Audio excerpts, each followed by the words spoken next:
going to try to talk about is the primary effects of a nuclear attack, the secondary effects, communications issues, which I found some fascinating stuff, and possible ideas of volunteer response, which I think we'll probably need some input from the people here. So very quickly, we'll do a little bit about fission technology.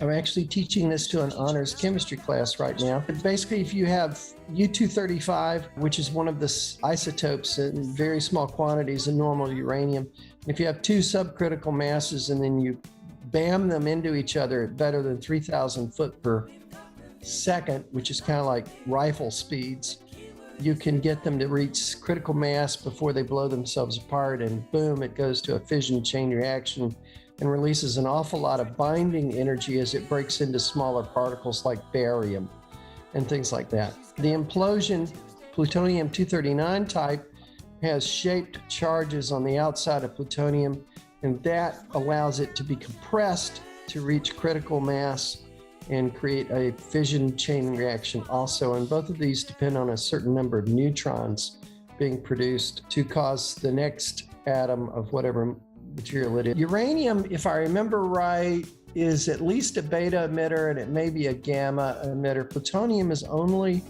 an alpha emitter, so they're kind of interesting things. And I gave you the reference for how that works. So fission technology was the first technology, but from the very beginning, the bright guys that figured this stuff out understood that there was another technology. Where'd that button go? Another technology, and this is a thermonuclear bomb, which is a fusion bomb. So fusion bombs depend on taking light molecules, not heavy molecules, and putting them under such incredible pressure and temperature that they fuse, and it turns out that that releases even more binding energy, like an enormously greater amount of binding energy than splitting a uranium. And the binding energy that we're talking about is the stuff that keeps nuclei together, because nuclei have a whole bunch of protons in them that should be pushing themselves apart. And the binding energy is the thing that makes it all hold together, and we think the neutrons have something to do with that. It turns out there's a bunch of different fusion bombs. Some of them start with a fission bomb and then punch a plunger into the fusion deuterium or tritium. Some of them use a different chemical, I think, other than deuterium. Some of them have a uranium cover on the outside of the fusion portion of the bomb, and that allows them to generate even more radioactive material. Some of them do not have the uranium on the outside of the fusion portion of the bomb, and that allows them to be a neutron bomb and create an awful lot more neutrons, which are extremely damaging to DNA and other things like that. So there's a lot of different designs for a thermonuclear bomb, and apparently they can dial the amount of blow up of a thermonuclear bomb fairly easily, which is kind of amazing to me. And I gave you a reference for that. The products of fusion typically aren't that radioactive. The products of fission are very radioactive. So that's where the radioactive part comes, is from, another person entered, is from the fission part that gets this started. So those are the two kinds of bombs. So how do they use these bombs? Well, there's multiple ways that they can attack you with these bombs. So one of them is called a ground burst, where the thing blows up within 100 feet or so of the Earth, maybe a little bit higher, and that creates an enormous explosion that sucks up an enormous amount of matter in the rapidly expanding gases, and that matter goes way up into the sky and produces a ton of fallout, which causes us to have a lot of radioactivity problems. The next one is an air burst, and all these things have been used with artillery shells just as much as with nuclear bombs. An air burst is typically under 5,000 feet, maybe at 3,000 feet, and it does not suck up as much material because it's blowing outward, but it kills a wider range of people. And so if you're trying to kill more people in the immediate area, then using an air burst is the way to go. If you want to really screw up a nation, then you set the thing off up in the ionosphere, really high up, and then you create an electromagnetic pulse, and that basically has the ability to wipe out a ton of electronics and electrical infrastructure with an extremely short, like nanoseconds wide pulse that ranges between 1 and 100 or 1,000 megahertz. and develops field strengths that are truly astonishing on the order of 25 kilovolts per meter. And that will blow just about anything up that you ever thought of, unless it was specifically designed not to be sensitive to an incredible overvoltage. So the destructive radius of these bombs is considered to be where it reaches 5 pounds per square inch over the normal pressure. Now, just to give you an idea, the normal pressure in your lungs is like a tiny fraction of a pound per square inch. And if you put even 1 pound per square inch on someone's lungs, you would kill them. You would blow up both of their lungs immediately, and that would be the end of them. So we're talking over 5 psi. Now we're talking about destroying buildings, not to mention people. So some rough numbers. If you have a 100 kiloton bomb, the destructive radius is 2 miles radius, so that'd be 4 miles diameter. Megaton bomb, which would probably be a thermonuclear bomb, now we're talking 4.4 miles radius. If we're talking 10 megaton bomb, now we're talking 9.4 miles radius. This gets bigger.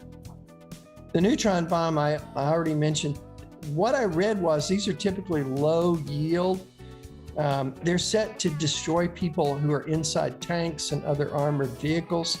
They produce lethal neutron radiation, and the neutrons are an extremely high, I think it was 14.7 million electron volt, high speed particle that can zip right through stuff.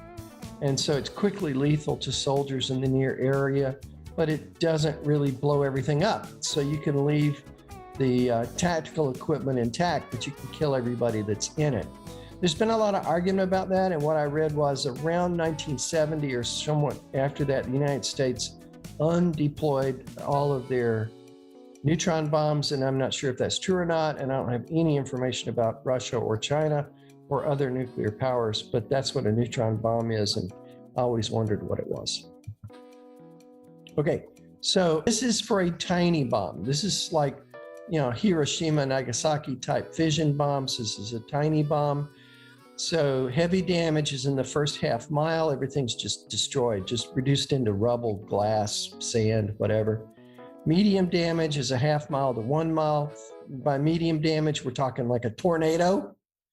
And then light damage is when we get out past a mile. So the windows are broken, there may be structural damage.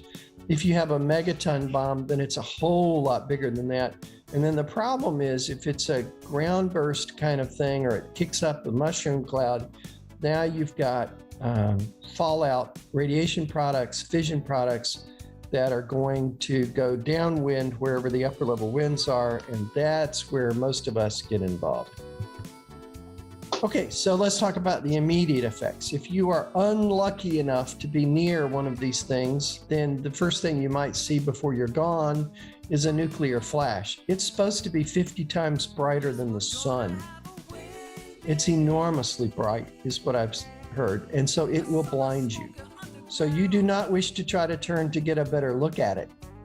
In fact, you hope you're not pointing towards it, because immediately after it, or at the same time, there are these thermal rays, infrared rays, and they're going to burn you to death. So if you see this incredibly bright flash, just drop, because you don't want to get hit by the thermal radiation. And coming right behind it is blast damage, because there's this incredible amount of expanding gases. Think about just a huge rifle bullet sort of occurrence.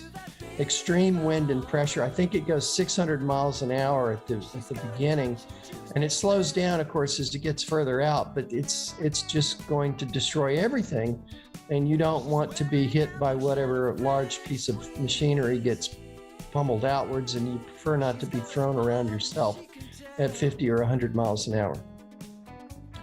Concurrent with all of those things is what's called a prompt radiation. This is just plain old radiation that's directly emitted. Think of a point source from the bomb itself, and it's roughly 5% of its energy, and it kills by acute exposure to the radiation. And I suspect that this is susceptible to the inverse square law, since it's a point source. So as you get farther and farther away, you're better and better protected from it. So that's why you prefer to live miles and miles and miles away from typical targets. Now we get to the part that gets everybody, the residual radiation. 5 to 10% of the energy goes into radioactive fission particles and irradiated particles that are irradiated by the neutrons that are released by the bomb. And these neutrons have the ability to make other items radioactive. So let's talk just a little bit about that, because that turns out to be important. Yeah, so Craig is telling us about Nuke Map, a mapping thing that will calculate the effect of a detonation, so you can try to figure out roughly if you have a chance. Okay, so this slide is to help you understand some of the reasons stuff gets radioactive. So when we have all these protons that are, and the proton number is down here, and of course these are heavier elements as you get more and more further out, and the number of neutrons here, somehow or another the neutrons have something to do with keeping the protons from flying apart. So there is an optimal number of proton to neutron ratio, and it's exemplified by this black line that runs up this graph. And these are the, I don't know if you can see that. Oh, I think I need to go over to this one. So this black line right here, these are the stable elements, okay? And the blue ones here, they have too many neutrons to be stable, and they decay by something called beta emission, which means they emit an electron and create a proton. The ones on this side, the orange side, they have too few neutrons, and so they will decay by a beta positive emission. So they get rid of a positive charge, and I think that converts a proton into a neutron. So that gets them back to the stable line. And if you have neutron production by the atomic bomb, it can then inject extra neutrons into other things like steel or lead or things like that, and push them off of their stable into their unstable region. And so now it's made new radioactive particles. And so that's a good, that plus the fission products themselves are how we make all kinds of huge amounts of matter in the radioactive dust become radioactive. So that's where the radiation comes from.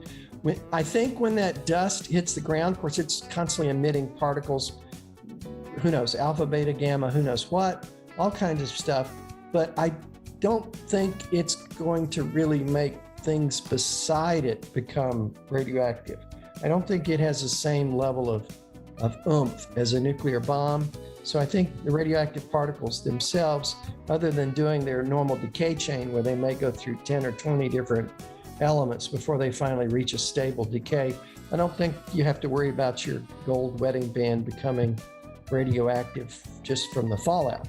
Okay, so the immediate impact, the immediate fireball, the air's heated to millions of degrees by soft X-rays. The hydrodynamic pressure expands at supersonic speeds. This expands and creates some sort of an obscuration of the light of the flash. And so there's a common thing that happens is a double flash. The first flash, then the hydrodynamic pressure wave obscures it for an instant, and then the flash is once again visible. So if you see a double bright flash really, really fast, that is kind of pathognomonic for an atomic bomb. We already mentioned 8 psi complete destruction of buildings, 5 psi damage destructions. The blast wind approaches the speed of sound. That will take you out if you haven't managed to get on the ground or somewhere else. And the flash burn will burn immediately your skin, your retina, anything else. So you don't want to be close to these things if you can help it. Gordon, you want to define pathognomonic for some folks? Okay, that means it's like it just tells you exactly what just happened. If you have a double flash, it means you just saw an atomic bomb blow up. It's a dead giveaway. That might be the right word. So the immediate destruction area, this is from somebody's prediction, and it greatly depends on yield. And so this little thing right here is 0 to 3 miles. And I don't know this part of the world very well, but that's apparently Long Island, that's apparently Brooklyn, and that's apparently Manhattan. And so if a measly 100 kiloton bomb got dropped, this is what would get completely demolished into sand. And if it was 1 megaton, it gets to here. And if it's 10 megaton, it gets to here. And I think all of this is like, well, I guess Newark's in New Jersey, right? So I guess at 10 megaton, we begin to take out parts of New Jersey. The guys from New Jersey are basically where the Hackensack River and the 10 megaton line intersect and points north and west of there, but just north and west of there. Yeah, so try to move. Yeah. I did. I got that. Okay, so that kind of gives you an idea. Exactly how much gets completely pulverized, a lot depends on whether it was a little bitty fission bond or a great big huge SAR bomba fusion bomb. So your meat, like duck and cover, do you any good? Like the old 50s film? Yes. Yes, if you have the feeling that this is happening, you want to just fall to the ground as fast as you can, because otherwise you're going to be burned to a crisp and blind. So you prefer not to do that. So get on the ground, just get to the ground as fast as you can, because you want to avoid that thermal wave, and you're hoping that something else intersected with it and stopped it from hitting you. Just like a 2-meter radio beam could get stopped by a car or something like that. You need to avoid the immediate blindness because you're going to need to be able to see. As soon as that has passed, I'm not completely sure how fast the blast wave occurs, but if within a couple of seconds you could get yourself beyond better protection, the blast wave might not kill you so badly. So as soon as the blast wave is passed, now you want to start thinking about radiation shelter if you're still alive. So that's where, for most of us, that's where we're going to be worried about is radiation. So the delayed fallout, here's where we get into real trouble. The upper level winds carry the radioactive debris. Remember, it's not only fission products from uranium breakdown products, but it's also stuff that was hit by enormous amounts of neutrons, and therefore it's no longer stable. And it's been carried aloft by the blast itself, and so you have all these radioactive particles. The typical speeds aloft, I don't know what they are exactly after a nuclear bomb, but no, I used to fly, and so the typical speeds in winds aloft are 30 to 50 miles per hour, and they typically have a direction and they can change. So where that cloud goes is determined by the upper level winds, and if you are unlucky enough to have a thunder shower, then you are going to get hit with huge amounts of radioactive particles being brought down by the raindrops. So that would be a really, really bad thing. The dust will begin falling as the upper level winds get to your area. The wind direction is really important. I already spoke about what these are, so I can move forward.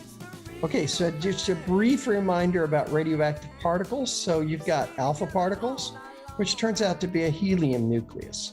So because it's actually a bit of helium, it can't even get through paper. It can't get through a mylar balloon. But if you eat it, then it will go right to the lining of your intestines and kill you. And it's a horrible death. And this is how they poisoned Litvinenko, because they poured polonium salt into his hot tea and it dissolved nicely.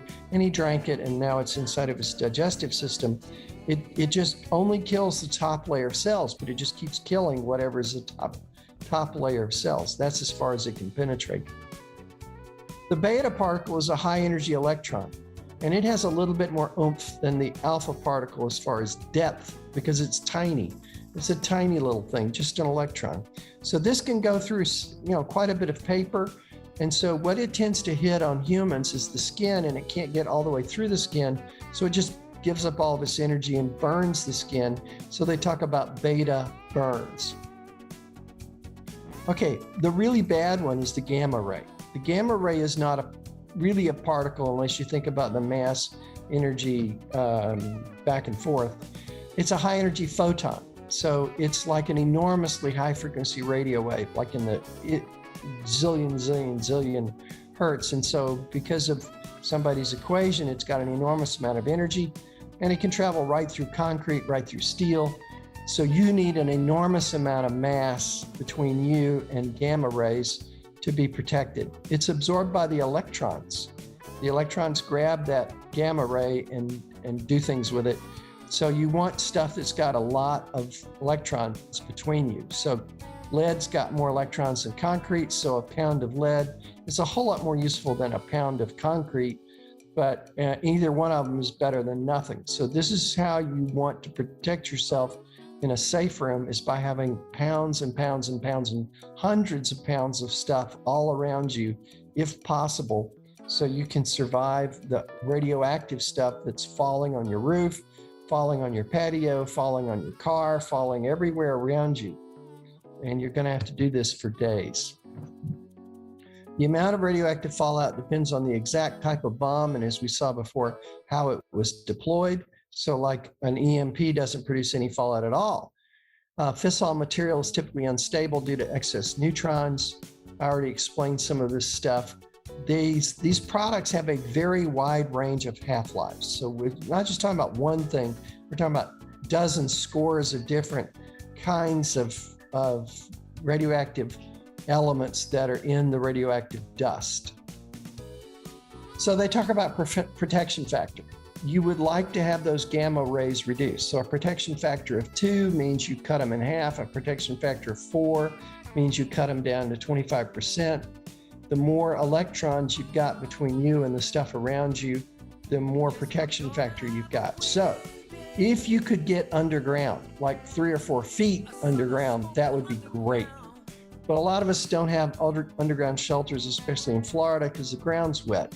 So then you want to get in the center of something. If you happen to be in a large hospital and you could go to the basement, that would be great. If you can't do that and you're in the large house, you want to get in the center of your house, as far away from the walls and the roof as you possibly can. And you want to pile stuff around you as fast as you can to reduce the amount of gamma rays that hit you. So for example, Nancy and I would use our second floor bathroom because we can fill the tub with water. And now we've got 2 feet of water between us and that side. And then we've got some water in some camping jugs, and we would put that around our safe room. And then we've got various other metal stuff and toolboxes and extra food and anything heavy that we could think of. You might have half an hour and you're just gonna pile it around your safe room, and then we're gonna lay on the floor in the safe room. And since it's a bathroom, it's got lots of stuff, and we already put the water in there, and we could just pop open cans of food to eat. And so that's a really nice way for us to survive for a couple of days. So really key is to have as much mass around you as you possibly can. And the air is better than nothing, but you want feet and feet and feet away from the walls and the roofs of your house that are going to be covered with radioactive dust. The critical period depends on the fallout and strength of that fallout. Measuring the incident radiation will guide you a lot better than guessing. It's likely 2 to 5 days before it's safe to do anything. So you're going to need to have food, water, toileting, security against anyone coming inside, because they're covered with radioactive dust and you can't let them get to you. Very limited outside trips after those first 2 to 5 days, so just a few minutes. And then gradually the stuff begins to decay, and you're going to be concerned about your food supply because the radioactive dust is on everything. Okay, so here's the 7 to 10 rule. For every 7-fold increase in time after the detonation, with typical products that you're going to be dealing with, there is a 10-fold decrease in the radiation rate. So after 7 hours, the radiation rate is down to 10% of the original rate. So those first few hours are really critical to you. At 49 hours, you've dropped another 10%. So now you're down to 1%. So you begin to see it's going to get safer a lot quicker. What does the fallout look like? I'm told it looks like very fine sand-sized grains because it's just absolutely pulverized material. Okay, so here's a slide about acute radiation sickness. So the slide shows what your chance of surviving is. The people who get less than 100 rads, and a rad for our purposes is about equal to a rem, they do okay. People who get between 100 and 200 rads, they get sick, but they're likely to survive. The folks who get 200 to 600, well, this is not so good, okay?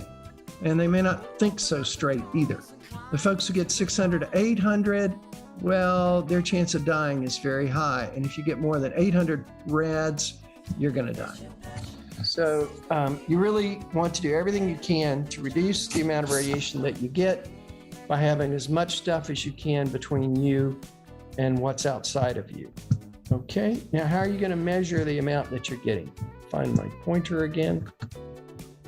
So this is a top view of a Kearney fallout meter, which was designed in 1979 at Oak Ridge by a guy who was really bright, Preston Kearney. You'd really like to stay under 200 rem.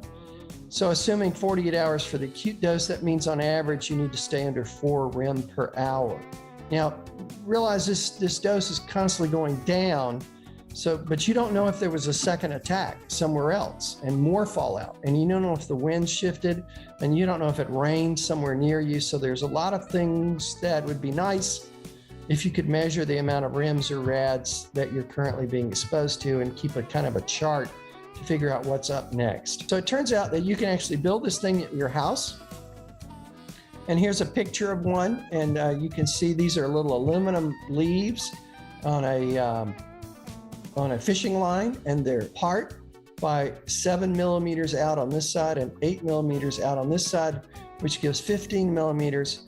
And the radioactive particles will slowly wear off the charge, and that will cause these things to get closer. And there's a chart that you use to measure what your absorption was from that. And Scott Grubel has produced a video on how to do this, 3 videos. If you watch those videos, you can easily build this thing yourself. It might take you half an hour, an hour. There's a kit, costs some money, and there's completed versions from this source right here. Find my pointer again. And there's this chart, and the chart, you figure out, okay, so if it's sort of, I wait for a minute and my readings dropped by 2 millimeters, well, then I'm being exposed to 1.6 rads per hour.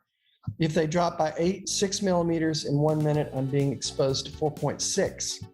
If they dropped by 6 millimeters in 15 seconds, you're being exposed to 19, and this is not good at all. So this is the chart for how to read a Kearney fallout meter. And you basically want to watch the video and learn how to do it. You charge the thing up with static electricity. It's real easy to do. And then you just watch how fast that it falls apart. Okay, now this radioactive dust can be carried aloft and can stay aloft for months or more. So the concern there is that although it might not be as radioactive, it's blocking the light. And so they talk about a nuclear winter and reduced crop production, big reduction in crop production. And so nobody knows exactly what will happen, whether this is a real end of the world thing or just a problem. At this point, you probably want to use more sensitive radiation detectors like a Geiger counter, which may allow you to assess if that cow is worth slaughtering for food or if it's too radioactive, or whether or not those plants or those apples are worth eating, because you're probably going to have to be assessing everything that you eat to try to figure out what's the deal with it and the stuff that you grow and everything else. Okay, so talking about, I think I've finished the section on, yes, I have. That was the section on survival, and now we're going to talk about radio. So it turns out that, and some of our group already knows about the D layer that we call the destroyer layer. When it gets ionized, it just clobbers low frequencies. And some of our group knows about the F layer and the E layer that can be used for long distance refraction. So it turns out that an explosion in the lower ionosphere of a nuclear bomb in the megaton range will basically ionize the D layer and keep it that way for a couple of days or longer. So stuff in the 100 kilocycle to 2 megacycle range has just enormous attenuation from the D layer. And so those frequencies are not going to work for anything distant. So you're not going to be able to hear long distance 2 megahertz signals. What's really weird, you may have a virtually complete blackout at HF for a few hours. And I'm not sure how many that is, but after that, something really weird happens because the D layer doesn't do in stuff at 20 to 30 megahertz. So it escapes the D layer, but the F and the E layer are now super ionized. And so you may find that you can now do E layer skip, F layer skip that was way better than what you were able to do before. So you may be suddenly talking to people a lot farther away on higher HF ranges and lower VHF ranges than you are used to. So you may still have the ability to get news and information. So a lot of this information comes from an article that was published in 1962, and it gives you the results of several different people's work. In 1959, Kingen noted that there was no medium frequency broadcast reception for 5 days, but suddenly 30 megahertz and above could be used for DX. Another article at a burst height of 26 miles, which I think was higher, gave 7 days of no medium frequency distance contacts, but they were able to work a DX contact on 6 meters. 1962, Dixon found the same kind of results. 1959, Caronti and Pierce used, that looks like about a 20 meter signal, and they noticed a 20 dB signal degradation over a DX path. That might be due to the D layer, or it might be due to multi-path. I don't really know. But the point is, it's not as bad as what I had originally thought. You might actually, within a few hours after the blast, be able to make contacts over long distances. You might have to use a different set of frequencies than what you're used to, but you may be able to connect to WinLink servers and other systems to gain information to get on voice nets and things like that. Okay, so it appears that if you have ionizing radiations from a higher yield nuclear explosion at tropospheric heights, these will penetrate to the D region and marked absorption of radio signals in that area, and particularly those of the path near the explosions, and this has been confirmed. So the deal is, the D layer is the thing that you're gonna have to work around for a few days after this. Typical degradation in the HF regions of 30 dBs, longer term variable impacts. It went lots of different ways. Tendency was for better DX than what you were used to, but you had to use higher frequencies because the D layer does end the lower frequencies. So it's like being on a super high sunspot cycle. Okay, so that's the radio conclusion. I already kind of went over through all of that stuff, but I want to point out point-to-point communication on VHF frequencies will typically not be affected at all. So your 2 meter point-to-point should still work. Your 2 meter 70 centimeters should still work. It's HF because we're dependent on the ionization of the ionosphere, that things are going to be a little different. Okay, so what do we do for volunteer response? So this is kind of, I'm not sure. So for the first few days, you may be doing radio communications indoors because you can't go anywhere. You've got to avoid the radiation. Do you want to say anything? I don't know. You're probably going to want to monitor anything that you can find on the air for civil defense information to give you information of upcoming weather, dosage rates, and any solutions that the authorities have come up with for those who have poor safe rooms. There's probably very little that you can do to help anyone else. Utilities may quit, the water may quit, the power may quit. If for any reason anyone from the outside comes in, they need to strip and shower and then reclothe, or you can't get near them and you can't let them get near you. So banditos, thugs, this would be a real issue. And you would probably want to dispense with them before they got anywhere close to you. Later response, after 3 days. Here's where some of my friends could probably give me better ideas than I would know. The real question is, will civil government survive? Because if the authorities were out and about during those 3 days, they're dead. If they were smart enough to hide for those 3 days, then the police and the fire may still exist. The question is whether or not they can reconstitute any kind of civil government. Will there be any reporting function for volunteers to let state government, federal government know how we're doing? Is there any possibility of us assisting to try to put society back together again with radio communications if the internet and everything else has failed? There's very little chance of reconstruction of utilities early on because nobody can be out long enough to do anything. So will we be reporting to state or federal authorities, or will we be keeping our mouths shut so that we're not radio detected? I don't know. If civil government fails, well, then it's a real problem because now you're back into the Wild Wild West, the Middle Ages. You're probably thinking about neighborhood protection with anyone that you trust in your neighborhood, how to deal with the wounded. Probably can't travel if there's no civil government because snipers will pick you off. Food and water issues would be a problem. City sewage is likely to stop working because the pumps will quit working, and so there will be sewage problems. Security issues, gradual reconstruction of civil associations between neighborhoods. I have no idea. So Roger Rice has his hand raised, and so I'm going to stop sharing and let Roger make a comment. Yeah, so the comment I have is that during World War II, the president gave an order that amateur radio was off the air. If we're going to be in a situation where we're in a nuclear war, I'm sure it's going to be very similar too. Well, I agree with you, but how is the president going to tell you that? That's a good question. Rosemary, you had a comment. What level will the iodine pills protect you from? People over the age of 50 are not recommended to even bother with the iodine pills. Why? Because they cause more trouble than they're worth. People over 50 have sort of an atrophied thyroid as it is. People under 50, I forget the amount, but you probably want to take some for a week or more, because what you're trying, and you've got to get it in you quickly, by the way, because you're trying to prevent your thyroid from absorbing the nuclear, the radioactive iodine. And in order to do that, you've got to get your thyroid completely chock full of good iodine.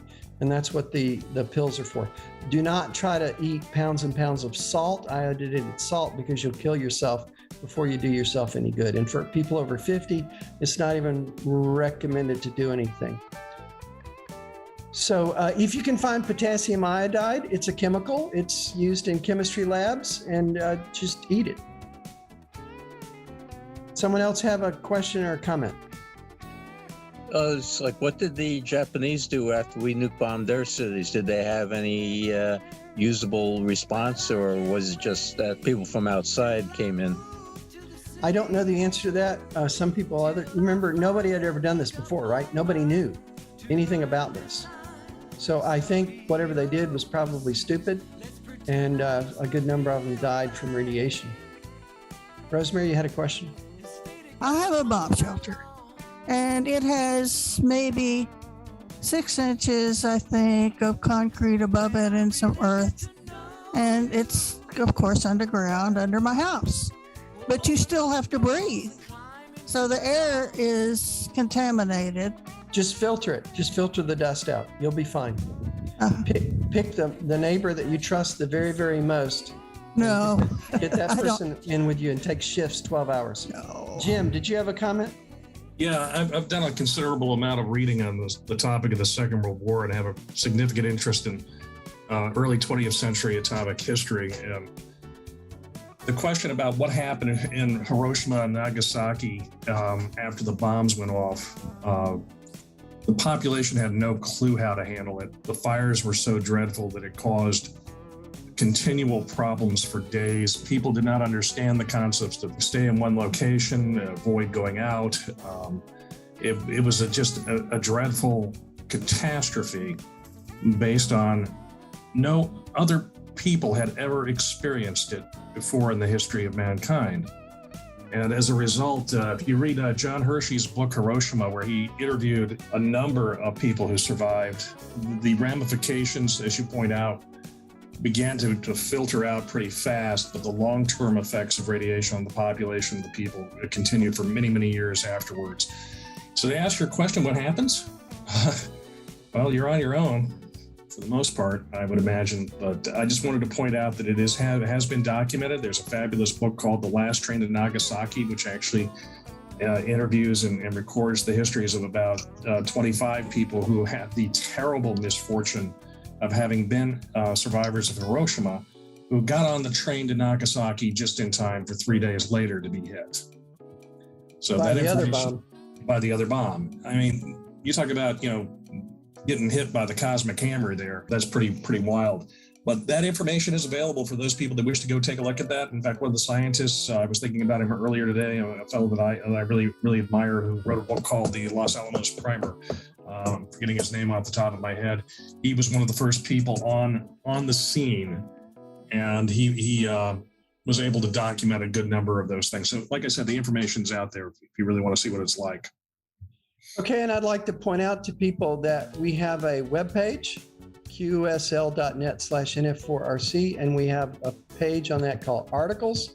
And under the articles, you will eventually find this talk plus many other talks that we have given all over the years in PDF format. And there's just, all right, any other comments? Actually, this URL for the website, can you send it out in an email link, or is it in that email or reminder or something like that? Is there? It's not, but let me see if I can stick it in the chat. Okay. We've used this for many years. It's a free service, and it's really cool. NF4RC. There it is. Got it. There's the link, and that's how we publicize about everything. We also have a groups.io group, and it's called NF4RC. Surprise, surprise. That's free for folks to join as well, and it's just our local Aries group. And we formed a club, the North Florida Amateur Radio Club, so we could get insurance and have liability protection and all that kind of stuff. Okay, so let's see. Laurelyn Roberts. Yeah. What about like, I guess pool water would be contaminated? The dust. Okay. So if it's solubilized, that's a real problem. So you would want to filter it to get rid of debris, and you then want to take a Geiger counter over it and figure out if it's safe. Remember, this stuff does decay. So, you know, that could get safer and safer with time. A well, the water would be safe from a well because inside the earth. Would your typical water filters filter out radioactive stuff like that, or? Well, they won't filter out atoms. They'll filter out particles, dust particles. So the first goal is to get rid of the radioactive dust particles, so you could skim the top of your pool first off and get rid of that. Okay, anyone else have a question? We have a net that starts at 8 o'clock, and that's what Rosemary's pointing out. So if there's not any other urgent questions, we will probably discontinue our little educational effort. And we do this on the first Thursday night of every month at 7 o'clock, and you're all welcome to join us anytime. Thank you for doing this, Gordon. Just one question would be, how does one get people to be volunteers post explosion? Well, the way we would do it in our group, we already know who's reliable, and we would get together on 2 meters or HF or some other way and figure out what we want to do. The government is not going to be, if there is no government, then we're on our own. And the question then is, how can you survive? If the government reforms, that's great. That's way better than having no government. And, you know, I'm kind of hoping we can try to piece together a government. Okay, happy net time. By the way, we have the Baratech net is at 9 o'clock Eastern. If anyone's interested in it, they can email me at w2ttt@att.net, and I'll be happy to send you the info, add you to the list. It's Very more cool. of it's a bull session more than anything, but it's also show and tell. Very cool. Thank you. All righty. Thanks, everybody.